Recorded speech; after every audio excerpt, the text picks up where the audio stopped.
Dans le viseur, pour les bons, les brutes et les truands dans les sports au Togo. Dans le viseur, ou le billet de la radio sportive qui couvre de laurier les bons acteurs et de satire les mauvais. Dans le viseur, avec Franck Nouyama.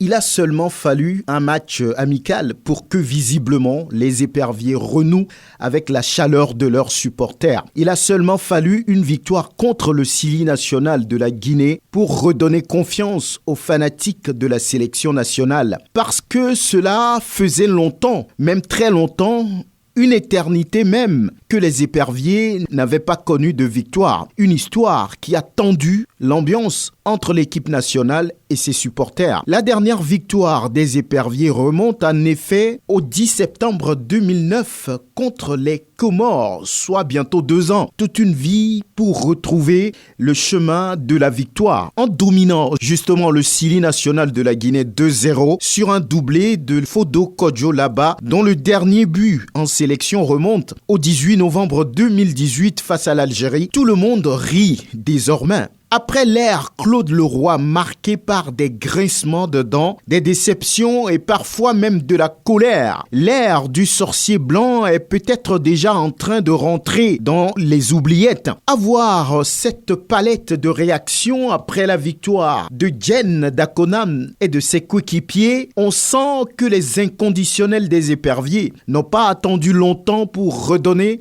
leur amour à ce qu'ils ont de plus cher. La première de Jonas Kokou Komlan a visiblement répondu aux attentes du public sportif qui a toujours faim de voir son équipe nationale gagner à chaque sortie après la péripétie connue avec le technicien français. À bien voir les choses de près, le premier 11 choisi par Jonas Kokou Komlan a affiché déjà une rupture d'avec les dernières années. L'on a vraiment vu une équipe née de nouveau, comme le disent les catholiques. L'on a vu aussi des statistiques qui affichent une rupture avec les anciennes méthodes. Claude se fait déjà oublier dans la gestion du groupe, dans le discours, même si ce n'est qu'un match amical. Ce qui est important à souligner, c'est que le Togo cale souvent devant le Sili national, si l'on considère les dernières confrontations entre les deux sélections. Et puis Jonas Kokou Komlan, sur sa première, a battu une équipe qualifiée pour la prochaine CAN au Cameroun, même si ce n'est qu'une victoire en amical et que l'euphorie doit être canalisée, il appartient désormais au public sportif d'être admiratif et de redonner totalement